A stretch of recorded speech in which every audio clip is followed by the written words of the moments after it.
Bon, super. En tout cas, moi, je suis ravi de vous retrouver une nouvelle fois ce soir. Je suis ravi d'être accompagné également d'Olivier, qui est notre spécialiste de l'industrie agro, industrie pharma, qui est formateur auditeur chez nous. Donc, n'hésitez pas à vous adresser à Olivier si vous avez des besoins de formation ou de résolution de problématiques complexes sur le terrain, en lien avec le pest control et l'industrie notamment.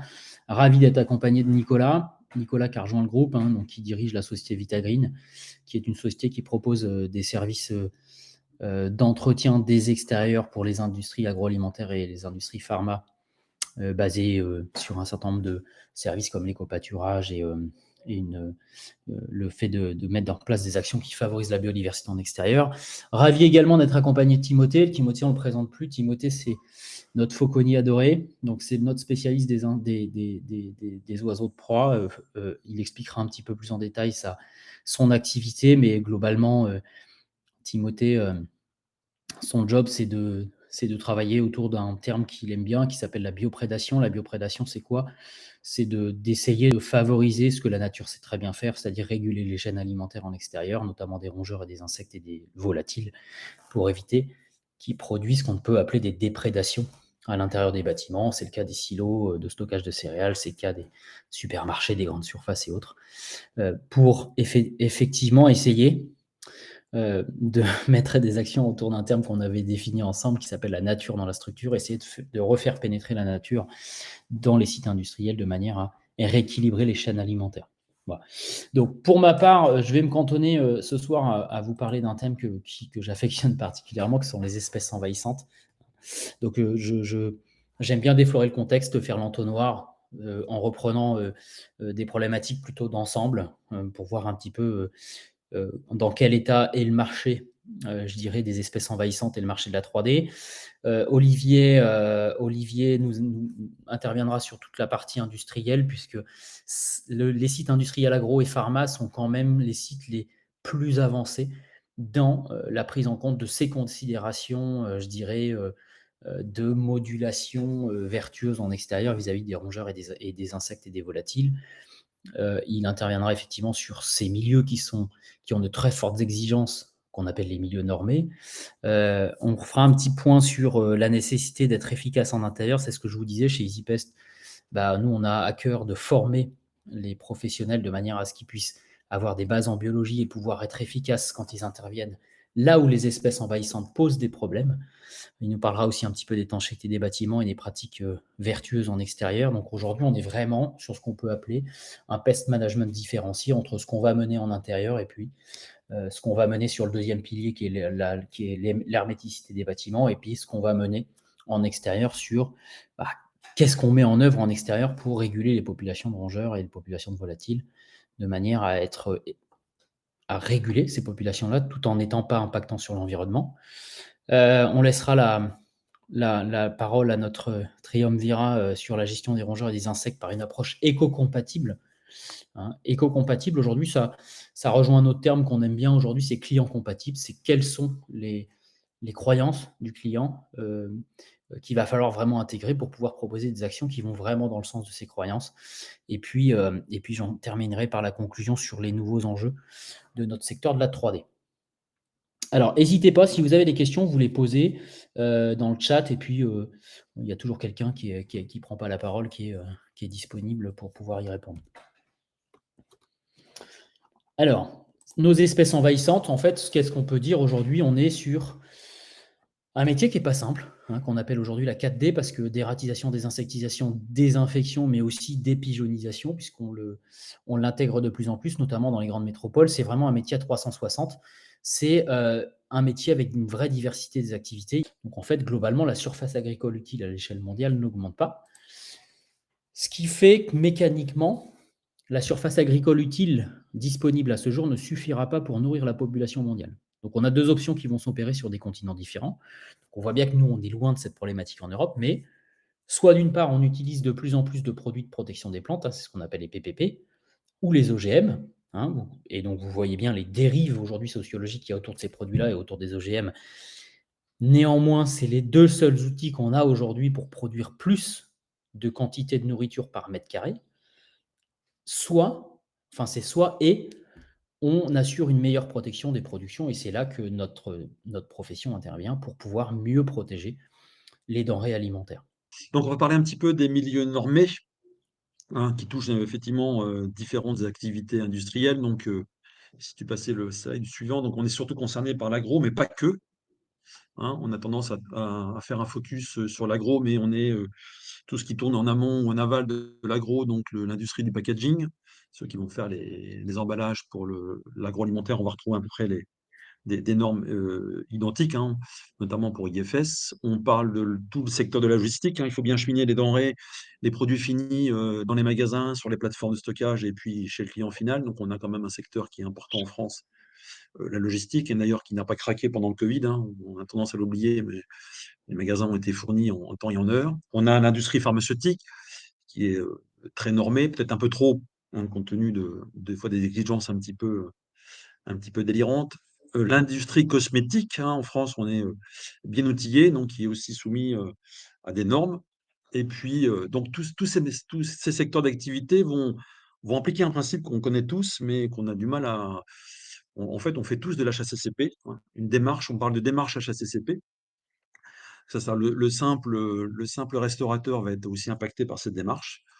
Donc c'est assez simple en fait, hein. On fait une analyse et une gestion du risque, hein, qui est lié à une production. Donc on va identifier tous les risques liés à notre métier et on va mettre en place des actions correctives pour soit éliminer ce risque, soit le réduire, tout simplement. Je vous donnerai quelques exemples liés à notre métier, hein. Pour ceux qui circulent en agro, en pharma, on s'équipe d'une charlotte, d'un cache-barbe parce qu'on s'est rendu compte dans les années 80 qu'on retrouvait notamment des cheveux, des poils de barbe dans le produit fini. Donc l'action corrective qu'ont décidé les responsables qualité, c'est de porter des équipements qui permettent d'éviter la dispersion des cheveux et des poils de barbe, tout simplement. Donc on a diminué par le port de la charlotte. Globalement, quand on interroge les industriels, la part des corps étrangers dus aux cheveux ou aux poils de barbe, c'est moins 80%, hein, juste de porter une charlotte. Donc c'est quand même, ça peut se mesurer. Donc en fait, cette méthode qu'on va appliquer, d'ailleurs qu'on applique depuis longtemps dans notre métier, hein, depuis les années 80, il y a sept étapes, 7 phases. Donc on analyse les dangers, on évalue, on met en place des points critiques. C'est ce qu'on fait d'ailleurs maintenant de plus en plus avec les pièges, hein. On va vous demander dans les milieux normés des seuils critiques par dispositif. Voilà, mon DUV, c'est quoi le seuil critique? Est-ce que c'est 150 captures, 200 captures, 500, 1000? Donc une fois qu'on a mis en place des points critiques, on évalue des seuils, on surveille tout ça. Donc on essaye de mesurer l'évolution de ce qu'on a mis en place, des actions correctives, donc au travers d'audits, de contrôles, hein. C'est ce que vous pouvez dire dans vos contrats. On fait des audits, ce qu'on appelle des audits pest control, qui permettent est-ce que le programme qu'on a mis en place sur le site contre les rongeurs, les insectes, est-ce qu'il est efficace? Est-ce que j'ai moins de rongeurs? Est-ce que j'ai plus de rongeurs? Est-ce que je suis de part dans la bonne direction? Donc tout ça, ça doit se mesurer au travers on verra, d'analyse de tendance. Et un point important, les milieux normés, maintenant, tous sans exception, on vous demande au minimum ce qu'on appelle une analyse de tendance, donc d'être capable de sortir des graphiques par mois, par zone, par poste, donc ça, c'est vraiment une démarche d'amélioration continue, c'est pour éviter les dérives, hein. Si vous constatez des intrusions nuisibles et que vous capturez un grand nombre de rongeurs sur une zone, il y a peut-être un problème. Alors, efficacité à l'intérieur, étanchéité des bâtiments et pratiques vertueuses en extérieur. Ouais, là, Donc, Olive, du coup, voilà. c'était simplement pour rappeler les 3 piliers sur lesquels, notre métier est en train d'évoluer. Effectivement, jusque-là, on était tous d'accord que le compromis, c'était de dire, bah, on a plusieurs méthodes pour être efficace en intérieur, là où on a des enjeux sanitaires et là où les espèces posent des soucis. Mais si on analyse un petit peu ce qui se passe dans le milieu industriel, bien, trop rarement, mais de plus en plus, les gens travaillent sur le proofing, c'est-à-dire l'herméticité des structures, le travail de nettoyage en intérieur et tout ce travail d'accompagnement de l'environnement de manière à rendre le site moins hospitalier pour la bestiole. Mais là, il s'agit aussi de considérer que dans notre métier, on a un troisième pilier qui est en train de grandir, qui est qu'est-ce que je propose en extérieur de manière différenciée euh, pour mettre en place des actions vertueuses qui sont dans l'axe de l'engagement RSE de l'entreprise, donc responsabilité sociale, sociétale et environnementale, et puis qui puissent être favorables à la biodiversité. Donc en fait, aujourd'hui, on n'oppose plus efficacité en intérieur et action vertueuse en extérieur. C'est simplement deux sites sur lesquels on peut avoir potentiellement la même espèce mais qui, une fois qu'elle est dans le bâtiment, pose vraiment des problématiques sanitaires. Et là, on a vraiment besoin de la réguler. Qui, quand elle est à 150 mètres du bâtiment, eh bien, on part du principe qu'elle participe à des chaînes alimentaires en extérieur. Et donc, on va rentrer dans une médiation complètement différente à cette espèce-là, avec de fait des méthodes différentes. Ok, merci Olive. Moi, je brosse Voilà. rapidement pourquoi en extérieur on préconise des pratiques plus vertueuses que ce qu'on est capable de mettre en intérieur, notamment dans la gestion des rongeurs et des insectes. Parce qu'on va se retrouver au milieu des chaînes alimentaires en extérieur, quand bien même on est sur des sites industriels qui paraissent dénués de toute biodiversité. Il ne faut pas s'y tromper. On a aussi des sites qui peuvent être riches. C'est pas parce qu'on est une friche industrielle qu'on est une friche pauvre.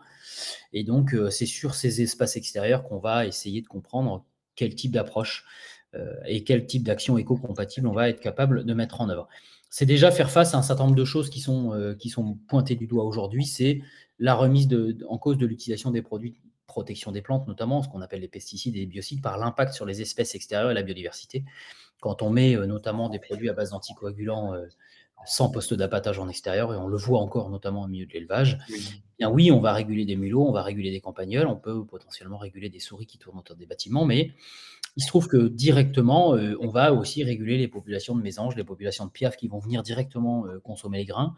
Et quand vous commencez à avoir des déjections d'oiseaux, notamment de moineaux domestiques qui deviennent bleus, potentiellement vous connaissez les résultats, mais aussi on parle d'intoxication secondaire avec ce fameux mulot qu'on considère comme étant une souris la plupart du temps, à qui on va proposer des anticoagulants à consommer, va consommer des anticoagulants et puis peut-être que dans les 2-3 jours suivants, il va se faire piéger, il va se faire prédater par un oiseau de proie, une buse variable, un faucon cresserelle par exemple. Et donc, à raison de la bioaccumulation des anticoagulants dans le foie des oiseaux, eh bien, on va avoir une pratique qui va avoir tendance à simplifier la biodiversité sur ces sites-là, alors que votre client, son objectif, c'est de l'amplifier. Bonjour à tous, tu as tout dit Romain, aujourd'hui il est plus concevable et plus pensable d'utiliser les méthodes de nos anciens qui étaient somme toute qu'apportaient du résultat. Et je rebondis sur la collectivité, je vais vous donner un retour d'expérience qui date de la semaine dernière. On a un accompagnement pour la ville de Vichy, une ville thermale avec un poumon économique fort sur des problématiques des tourneaux et d'espèces envahissantes aviaires de type chouca des tours, espèces protégées, corbeaux et pigeons, où on est dans un vrai programme de bioprédation. C'est-à-dire que l'intégration de prédateurs contre des ravageurs qui sont les ravageurs aviaires qui bouleversent l'écosystème. Donc, c'est vraiment bouleversement de l'écosystème par la marge de la chaîne alimentaire plus forte, par l'installation de nichoirs. On a un programme d'installation de 180 nichoirs sur les parcs thermales de Vichy. Donc, ça marche aussi dans les collectivités. Pour revenir rapidement sur l'industrie agroalimentaire, pour la démarche RSE, typiquement et très clairement, aujourd'hui, l'activité de bioprédation par la fauconnerie est très sollicitée parce qu'on a cette démarche-là de bioprédation, de comment est-ce qu'en extérieur, on peut aller en complément du PCO ou du prestataire en intérieur qui a une nécessité de protéger le protocole HACCP, justement, comment est-ce que nous, par l'implantation de perchoirs, de nichoirs, par une collaboration avec une gestion du traitement de la flore extérieure, et c'est là que VitaGreen intervient aussi, comment est-ce qu'on peut travailler sur des méthodes où ça répond à la politique RSE et on n'a pas cette problématique de contamination secondaire. Donc oui, ça fonctionne, oui, c'est nécessaire et oui, la demande est très forte. Donc là, on le voit sur le slide que tu présentes, on présente un type de fabrication de nichoirs de chouettes effraies. Il faut savoir que la chouette effraie, une famille de chouettes effraies qui reproduit ces 5 chouettons, à peu près, c'est 5000 micro-mammifères par an par famille. Donc imaginez le travail en extérieur sur un site industriel ou pharma où vous avez une pullulation de musaraignes, de campagnols, etc. Imaginez, et jusqu'au surmulot, on retrouve dans les nichoirs, parce qu'on a un programme scientifique avec le MNH, on retrouve dans nos nichoirs jusqu'à du surmulot, typiquement du petit rat. Donc, c'est 5000 Alors, nous, micro-mammifères. on appelle ça des rats bruns, parce que surmulot, Ouais, c'est. alors je dis surmulot parce que moi, je ne suis pas un expert du rat. Et je regarde un peu trop la BFM. Mais dans tous les cas, ça fonctionne vraiment. Vraiment, une fois qu'on a dépollué le site de l'invasion aviaire alors, pour les oiseaux, ils ont du mal à s'installer, pour être très honnête avec vous, quand il y a trop de pigeons. Il faut que nous, on arrive à réguler avec nos méthodes un petit peu, qu'on remette un équilibre. Mais une fois que le nichoir est installé, le taux d'occupation des nichoirs rapidement sur les frais, c'est 78%. C'est-à-dire que sur 10 nichoirs installés, il y en a 7 qui sont habités. Et pour le faucon cresserelle, 66%. En 2021, juste sur Dijon Céréales, le programme 10 c'est chouette, on a eu 60 naissances. Aujourd'hui, clairement, le prestataire extérieur est heureux, nous félicite, hein. Alors, il perd un petit peu de travail, mais peu importe, on a besoin de lui en intérieur. Il faut être très clair que ça n'enlève pas le travail de nécessité de protection des normes IFS, BRC ou toutes les normes agro dont a parlé Olivier. Donc, c'est nécessaire. Juste, voilà, on ne traite plus en extérieur avec de la chimie. Et je vous dis, les résultats sont vraiment au-delà de nos espérances. Faut savoir aussi qu'il y a une gestion un petit peu mais ça c'est plus la partie Nicolas, mais aussi de l'insecte, hein. Le faucon cresserelle travaille beaucoup sur, alors on n'a pas d'invasion de criquets chez nous ou d'espèces comme ça envahissantes, mais prélève aussi pas mal d'insectes. Donc ça fonctionne bien, on voit les chiffres en dessous, je vous ai dit 5000 micromammifères pour la chouette effraie que vous voyez sur la gauche, et 50 pigeons par an. Il faut savoir que le faucon cresserelle, qui est le faucon qui fait le Saint-Esprit, que vous voyez très souvent au bord des routes ou qui reste sur place, à partir du moment où il y a une reproduction et pendant 28 semaines, jusqu'à ce que les jeunes fauconneaux soient allongés, il est en capacité de prélever 50 pigeons. Donc, vous voyez, le traitement de régulation, l'approche éco-compatible et responsable, elle est en plus efficace. Donc, tout ça, aujourd'hui, ça fonctionne. Il faut le présenter à nos clients. Et très clairement, c'est un point d'entrée. C'est un point d'entrée pour gagner des marchés, hein, pour parler un peu business. Et là, on voit le perchoir. Évidemment, on a le nichoir pour la zone de reproduction de tranquillité. Il faut aussi proposer ces fameux perchoirs qui sont des zones de chasse et qu'on va, après le diagnostic faunistique et de la flore qu'on va faire, hein, il y a un audit. Olivier en a parlé tout à l'heure. Même nous, hein, pour installer des nichoirs, on fait des audits préalables, donc faunistique et floristique. Alors, je ne sais pas si floristique, ça se dit, mais en tout cas, faunistique, oui. Et on va installer nos perchoirs d'une certaine façon pour qu'il y ait des zones de chasse sur des zones un petit peu polluées. Et c'est là que le travail avec le prestataire intérieur est intéressant, parce qu'on va installer en fonction des risques, on va faire une analyse de risque pour éviter que le petit mulot qui a été contaminé ou le petite souris qui est contaminée, qui arrive à ressortir parce que le proofing n'est pas bon, on va éviter d'installer trop proche notre chisnoir ou notre perchoir. Donc, il y a vraiment un travail collaboratif. Bonjour à tous. Alors l'éco-pâturage, aujourd'hui tout le monde en a déjà vu, je suppose, en industrie. Tu peux... Super. L'éco-pâturage, c'est une pratique ancestrale en fait. C'est une redéfinition dans le milieu actuel d'une chose qui se faisait depuis des années. Les animaux ont quitté en fait le milieu des villes après la Seconde Guerre mondiale pour prendre place à la mécanisation et aux produits chimiques. Le but aujourd'hui, c'est de réintégrer les animaux pour montrer les bienfaits qu'ils nous donnent, aussi bien sur le côté environnement, mais aussi sur le côté social. Voilà. L'idée de l'éco-pâturage, c'est d'entretenir les espaces verts avec la présence des animaux tout au long de l'année. Le coup de boost qu'on a eu pour l'éco-pâturage, c'est surtout en 2017, suite à la loi Labbé qui interdit aujourd'hui tous les produits phytosanitaires dans les espaces publics, ça vous le savez mieux que moi. Et aujourd'hui, l'intérêt de l'animal, ça va être la gestion différenciée de ces espaces verts. Donc comment se passe réellement l'éco-pâturage? Aujourd'hui, c'est une marque qui est déposée, donc ça c'est important. C'est quelque chose qui est encadré par la Fédération française, voilà, dont je fais partie. Sur la France, au final, on a une belle représentation de la FFE, donc la Fédération française, qui explique par sa définition que la méthode d'éco-paysage et de gestion des espaces verts est naturelle par l'intervention d'herbivores domestiques. Les moutons, les chèvres, les ânes, les vaches, on va voir toutes les espèces, restent des espèces domestiques. Aujourd'hui, il y a 3 catégories. Donc le pastoralisme, qu'on connaît depuis des années, les transhumances, voilà, où les bergers montent en montagne pour entretenir les montagnes, tout simplement. En général, ce sont de gros troupeaux avec des chiens de protection, avec des chiens de travail pour guider tout ce petit monde. L'éco-pastoralisme, lui, la différence, c'est qu'on sera sur des gestions de milieux naturels semi-ouverts. Le pastoralisme, lui, est complètement ouvert. Et on intègre dans l'éco-pastoralisme des aspects économiques et écologiques.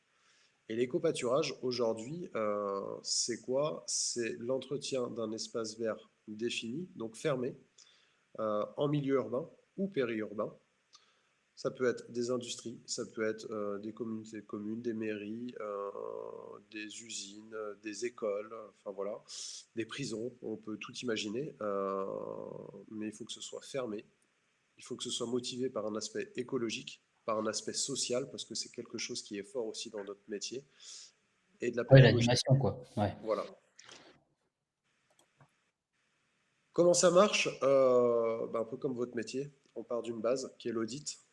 Euh, on va chez le client, chez le prospect, on essaie de comprendre déjà sa volonté, son projet.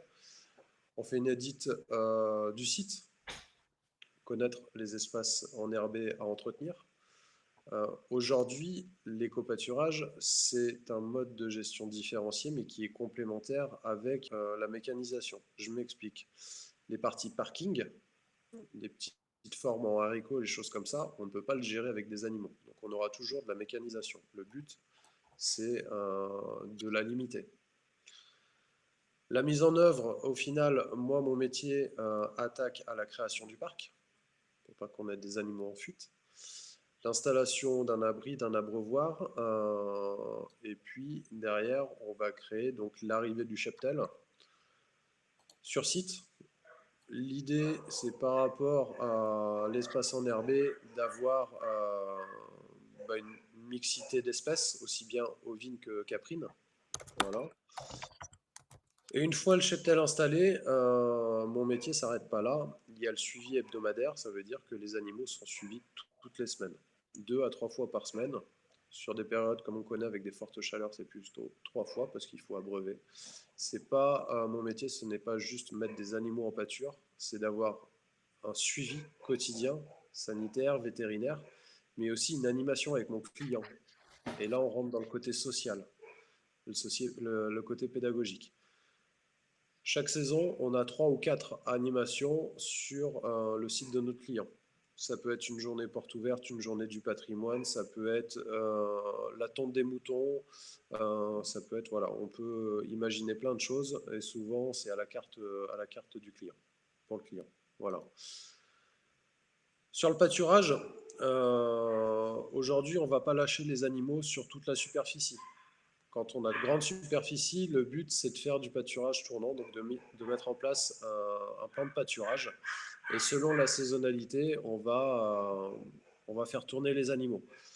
Quand on a par exemple des résidences à côté de sites industriels où on rencontre de l'ambroisie, il est important d'attaquer avec les caprins sur l'ambroisie pour éviter que ça dégénère. Voilà, le but c'est aussi de gérer donc, les animaux selon la saisonnalité, de charger et de décharger le nombre d'animaux présents sur site, parce qu'au printemps et à l'automne on a plus de pousses qu'à l'été. Les espèces utilisées aujourd'hui, donc ovins, c'est plus de la moitié, ovins donc c'est mouton. Les chèvres, les caprins, après on a tout ce qui est bovin, là on sera plus sur des zones Natura 2000, donc ce sera plus de l'éco-pastoralisme que de l'éco-pâturage.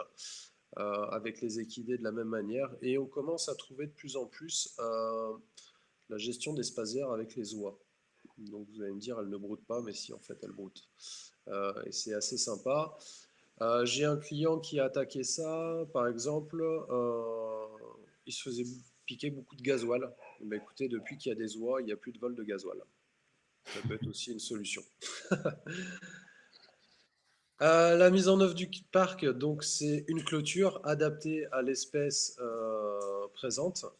Ça va être la création de l'abri, du baquet, de tout ce que je vous ai expliqué, et le suivi des animaux. Donc là, on voit quelques sites avec les chèvres, avec les moutons, et puis aussi les ânes, puisque l'âne a un métier aussi un peu particulier. Il n'a pas qu'une bonne tête, il va protéger les troupeaux en place en milieu urbain, puisque malheureusement, il y a des gens qui lâchent leurs chiens dans les pâtures et chaque année, on a des pertes. Et l'âne va prendre le rôle du patou, donc du chien de protection en milieu urbain. Voilà l'idée. Le suivi hebdomadaire, donc il y a un reporting via une application smartphone. À chaque fois qu'on va sur site, on explique ce qu'on fait, ce qu'on a vu, qu'est-ce qu'on va faire, qu'est-ce qu'on va mener comme action corrective. On fait un bilan de la biodiversité et puis un bilan social également. Parce que c'est important de garder la communication toute l'année. Nos différentes animations, donc là on voit les journées portes ouvertes, on voit l'accueil d'écoles, de centres aérés aussi. J'aime bien lier, quand un client se lance dans l'éco-pâturage sur une commune, de lier une école et les faire venir pour présenter leur action, mais aussi qu'ils parlent de leur métier. On est dans le but social et dans le but pédagogique. Et puis en bas à gauche, on voit une animation de tonte de mouton. Voilà. Un deuxième métier qui fait partie de Vitagreen, c'est l'apiculture urbaine. Aujourd'hui, le rôle de l'abeille, je ne vais pas vous l'expliquer, vous le connaissez. C'est de favoriser la biodiversité, la pollinisation, mais aussi on veut en faire profiter nos clients en ayant des ruches à leur effigie, en leur proposant de créer leur production locale et de pouvoir la diffuser, la redistribuer soit à leurs employés, soit à leurs clients. Voilà, donc de la même manière, on fonctionne comme l'éco-pâturage. Romain, clique. Super. On part toujours de l'audit, la mise en œuvre, l'installation. On parle de cheptel également pour les abeilles. Le suivi, il ne sera pas hebdomadaire cette fois-ci, mais il sera toutes les 3 semaines selon la saison. Et puis l'animation avec la présentation des castes des abeilles. On a une animation aussi sur la récolte. Voilà, toutes ces choses-là. Ouais, on faisait le lien et tout à l'heure, excuse-moi Nico, je te coupe, mais entre éco-pâturage, pourquoi éco-pâturage et pest control? Finalement, parce qu'on sait qu'en extérieur, comme disait Olivier tout à l'heure, des bandes bien entretenues le long des bâtiments freinent, empêchent un certain nombre de rongeurs et d'insectes d'accéder aux bâtiments. Et donc, on part du principe que plus les végétaux et les couverts végétaux sont entretenus en extérieur, moins on a d'accès de ces rongeurs et de ces insectes au bâtiment, et plus c'est facile pour les prédateurs, pour la chaîne alimentaire, de s'établir sur des couverts qui sont entretenus plutôt que sur des couverts qui sont hauts qui empêchent une prédation efficace. Donc en fait, tout ça, c'est quand même assez lié. Et puis, je te laisse finir, Nico, avec toute la partie favoriser la biodiversité en extérieur avec les hôtels insectes. Ouais. Oui, aujourd'hui, l'hôtel à insectes, ça fait peut-être sourire, mais c'est toujours agréable d'arriver sur une industrie où un hôtel à insectes représente par exemple les lettres de l'industrie. Voilà, on accueille les insectes. On regarde autour de nous, on en voit de partout, on en voit dans les arbres, on en voit au sol, on en voit dans les fleurs. Le but aujourd'hui, c'est de favoriser leur développement et de recréer un écosystème. Voilà. Pour embellir les espaces verts également. Qu'est-ce que je peux dire de plus sur les insectes? Non, voilà, c'est une offre qui d'une part, n'est pas du tout dans un but de remplacer la prestation en extérieur. Bien sûr, c'est de vous amener des nouveaux supports, nouvelles actions que vous pouvez proposer à votre client final et qui s'intègrent davantage dans tous les engagements RSE de vos clients. Alors, pour ceux qui sont en industrie agro, ça paraît aujourd'hui assez évident. Pour ceux qui sont un petit peu loin de l'industrie agro, qui sont dans la 3D un peu plus dure et un peu plus hygiène publique, ça paraît un peu moins évident. Mais si on s'en réfère à ce qui se passe dans l'agro, c'est quand même vers ces grandes orientations vers lesquelles notre marché va s'orienter, parce que si on part du principe que c'est quand même que le client qui a raison, la sociologie de notre client, elle change, et notamment vis-à-vis de la protection des animaux et vis-à-vis de cette protection environnementale et, je dirais, de la bien-pensance environnementale et notamment vis-à-vis de la biodiversité. Rapidement, je brosse les nouveaux enjeux avant qu'on boucle ce webinaire. Donc, c'est important, si on est d'accord, d'accepter ce constat d'évolution. Les chiffres des interventions 3D parlent d'elles-mêmes, parlent d'eux-mêmes, croissance de 10 à 15% des interventions de manière durable. Les chiffres de la CS3D nous l'ont montré. On a un durcissement réglementaire sur les produits amateurs, mais plus généralement sur les produits biocides conventionnels. On voit bien qu'aujourd'hui, les scénarios de risque pour avoir des homologations avec des produits classiques, c'est de plus en plus compliqué. Parlez-en à vos fournisseurs, parlez-en aux industriels que vous rencontrez. Aujourd'hui, c'est de plus en plus compliqué d'avoir des homologations. Donc, en fait, on a en parallèle de ça une vraie remise en question de la régulation et de l'élimination des animaux. Ça signifie quoi? Globalement, on a de moins en moins d'outils conventionnels. On a une vraie défiance vis-à-vis de la régulation de la létalité des méthodes qu'on est amené à utiliser. Et donc, si on est d'accord avec ce constat, c'est que effectivement, on observe une forte pression d'évolution qui s'exerce sur nos métiers de la 3D. Comment accompagner cette évolution? Il faut qu'on prenne conscience que ces changements sont globaux, que c'est un nouveau profil de client. Hein. Ce qui est important de se former, alors effectivement, je prêche un peu pour ma paroisse, pour EasyPest et notamment via Olivier, mais se former pour s'adapter à ces nouveaux enjeux. Nous, on est en train de mettre en place une formation à la biodiversité et comment demain répondre à ces nouveaux enjeux sociétaux et à ces nouveaux enjeux d'engagement RSE de vos clients finaux. Utiliser parce que demain, que vous le soyez d'accord ou pas, vous devrez utiliser des solutions qui sont de plus en plus en accord avec les valeurs de votre client. Intégrer du diagnostic et des conseils clients comme un pilier important, notamment pour le proofing des bâtiments, et puis de manière à apporter, je dirais, des solutions que votre client final va s'approprier rapidement si elles sont dans l'axe de ce qu'il veut développer. On a notamment un témoignage d'un industriel qui nous dit moi, ce que vous faites en extérieur, en fait, vous en rendez peut-être pas compte, mais ça renforce ma marque employeur. Et quand j'ai dans des entretiens d'embauche avec la nouvelle génération, c'est-à-dire les 20-25 ans, je leur parle de ça. Je leur parle de ce qu'on met en œuvre en termes de RSE, parce qu'aujourd'hui, on voit bien que les nouvelles générations sont de plus en plus sensibles à ces aspects-là. C'est plus une question de salaire, c'est certainement plus une question de travailler plus pour gagner plus. Les jeunes d'aujourd'hui, c'est pas leur cam de travailler plus pour gagner plus. Ils veulent profiter de la vie et ils veulent travailler dans des entreprises qui sont davantage dans le sens de leurs valeurs, dans le sens de leurs engagements. On a aujourd'hui des salariés qui sont de plus en plus engagés sur le plan idéologique, sur le plan. Donc en fait, quelque part, mettre ça dans les mains de votre client final, c'est aussi quelque part renforcer un peu la marque employeur. Donc, c'est aller vers la gauche de ce tableau. On passe du pest control au pest management. La formation, bien sûr, c'est un prérequis pour pouvoir réussir à s'adapter à ces nouveaux enjeux, capable de faire des bons audits et capable de faire des préconisations dignes de ce nom. Digne de ce nom à votre client. Et puis, effectivement, attention, on ne jette pas les produits chimiques à la poubelle. Ils ont leur utilité. C'est un outil. Ça fait partie de la boîte à outils. C'est super important, mais c'est certainement plus central dans notre manière de concevoir et de mettre en œuvre le pest management. Reste efficace en intérieur où on a des enjeux sanitaires avec une régulation drastique, y compris accepter d'utiliser des produits biocides. Être capable d'apporter des conseils sur le proofing, l'herméticité des structures, auditer, analyser, proposer des mesures de proofing, et puis mettre en place des actions vertueuses en extérieur. On ne peut pas dupliquer en extérieur ce qu'on fait en intérieur. C'est fini. Ce temps-là, il est fini. Pas de ceinturage avec des produits chimiques. Et ces actions-là doivent intégrer la biodiversité, les chaînes alimentaires, mais aussi tout le côté social du client. C'est ce qu'on appelle plus ou moins l'integrated pest management. C'est de se dire, oui, dans toute cette chaîne d'analyse que le professionnel doit faire, à un moment, il y a l'intervention du produit chimique pour ramener ces populations-là sous un seuil acceptable aux endroits où ces animaux-là posent des problèmes, toutes choses égales par ailleurs. C'est-à-dire que là où ils ne posent pas de problème, faut s'y adresser de manière autre avec des méthodes alternatives, des méthodes complémentaires pour être clairement dans l'axe de ce qui se dessine comme étant les 3 piliers du métier de la 3D.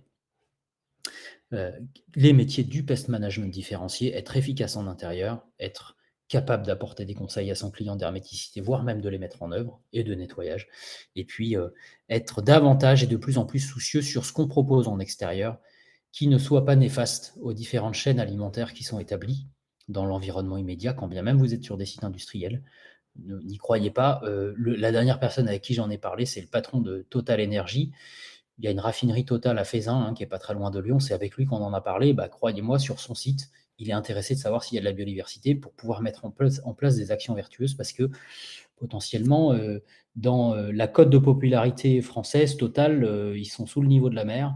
Donc, s'ils peuvent mettre en place des choses qui vont, d'une part, aider la biodiversité et d'autre part, favoriser, je dirais, une image un peu plus vertueuse du groupe, et puis aider la marque employeur à être plus attractive pour les jeunes générations, ils ne vont pas se gêner. Et puis, ça passe par les différents enjeux dont on a échangé ce soir. Voilà les différents protagonistes qui ont eu le plaisir de vous retrouver ce soir.